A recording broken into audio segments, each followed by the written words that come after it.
खैबर पख्तूनख्वा के जमीन के नीचे करोड़ों का नहीं, अरबों का नहीं, बल्कि करबों का खजाना छुपा हुआ है। जी हाँ, trillions of rupees. KB board of investment और ट्रेड के ऑफिशियल रिपोर्ट के मुताबिक तकरीबन 14 billion tons of marble, limestone, dolomite और रिलेटेड स्टोन रिजर्व्स मौजूद है।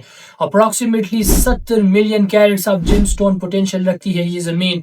About 1.1 billion barrels of oil reserves और nearly 16 trillion cubic feet of natural gas reserves मौजूद है। इसके अलावा तकरीबन 30,000 megawatts of hydro power potential मौजूद है, जो कि पूरे पाकिस्तान का 50% है। स्वार में एमरल्ड्स का खजाना और मल्टीपल डिस्ट्रिक्ट्स में मार्बल बेल्ट्स और इंडस्ट्रियल मिनरल्स पाए जाते हैं। तो इन सब के बावजूद हमारा सूबा गरीब क्यों है? क्या पंजाब हमारा माल चुरा रहा है? बिल्कुल भी नहीं। सब लोग ये जियोलॉजिकल डेटा कोट करते हैं, मगर ये एक्सप्लेन करना भूल जाते हैं कि जियोलॉजिकल इवैल्यूएशन और रियल वर्थ में बहुत डिफरेंस होता है। मिसाल के जरिए आपको समझाता हूँ। मिसाल के तौर पर एक माइन पाया जाता है जिसकी इवैल्यूएशन की जाती है और बताया जाता है कि इसमें जो रिजर्व मौजूद है उसकी कुल कीमत तकरीबन 10 बिलियन डॉलर्स है।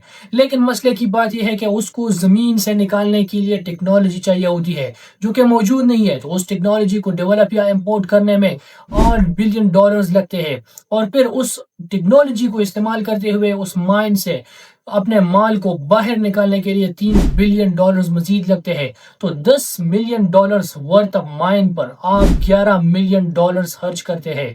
तो क्या आप ऐसा करेंगे?